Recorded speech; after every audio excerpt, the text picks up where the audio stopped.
हमारे यहाँ संस्कृत के बारे में कहा गया है, अमृतम संस्कृतम मित्र, सरसम सरलम वचः, एकता मूलकम राष्ट्रे, ज्ञान विज्ञान पोषकम। अर्थात हमारी संस्कृत भाषा सरस भी है, सरल भी है। संस्कृत अपने विचारों, अपने साहित्य के माध्यम से ये ज्ञान विज्ञान और राष्ट्र की एकता का भी पोषण करती है, उसे मजबूत करती है। संस्कृत साहित्य में मानवता और ज्ञान का ऐसा ही दिव्य दर्शन है जो किसी को भी आकर्षित कर सकता है।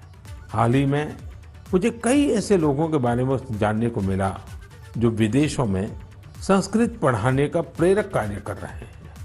ऐसे एक व्यक्ति हैं श्रीमान रटगर कॉर्टेनहॉर्स्ट, जो आयरलैंड में संस्कृत के जाने माने विद्वान और शिक्षक हैं और वहाँ के बच्चों को संस्कृत पढ़ाते हैं। इधर हमारे यहाँ पूरब में भारत और थाईलैंड के बीच सांस्कृतिक संबंधों की मजबूती में संस्कृत भाषा की भी एक अहम भूमिका है।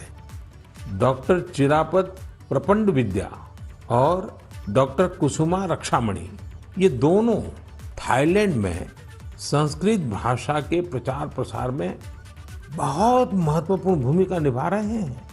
उन्होंने थाई और संस्कृत भाषा में तुलनात्मक साहित्य की रचना भी की है। ऐसे ही एक प्रोफेसर हैं श्रीमान बोरिस जाखरिन, रशिया में मॉस्को स्टेट यूनिवर्सिटी में ये संस्कृत पढ़ाते हैं। उन्होंने कई शोध पत्र और पुस्तकें प्रकाशित की हैं। उन्होंने कई पुस्तकों का संस्कृत से रूसी भाषा में अनुवाद भी किया है। इसी तरह सिडनी संस्कृत स्कूल ऑस्ट्रेलिया के उन प्रमुख संस्थानों में से एक है जहां विद्यार्थियों को संस्कृत भाषा पढ़ाई जाती है। ये स्कूल बच्चों के लिए संस्कृत ग्रामर कैंप, संस्कृत नाटक और संस्कृत दिवस जैसे कार्यक्रमों का भी आयोजन करते हैं। साथियों, हाल के दिनों में जो प्रयास हुए हैं उनसे संस्कृत को लेकर एक नई जागरूकता आई है। अब समय है कि इस दिशा में हम अपने प्रयास और बढ़ाएं। हमारी विरासत को संजोना, उसको संभालना, नई पीढ़ी को देना, ये हम सबका कर्तव्य है और भावी पीढ़ियों का उस पर हक भी है। अब समय है इन कामों के लिए भी सबका प्रयास ज्यादा बढ़े।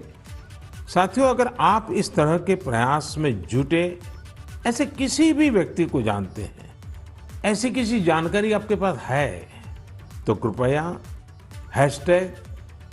#सेलिब्रेटिंग संस्कृत के साथ सोशल मीडिया पर उनसे संबंधित जानकारी जरूर साझा करें।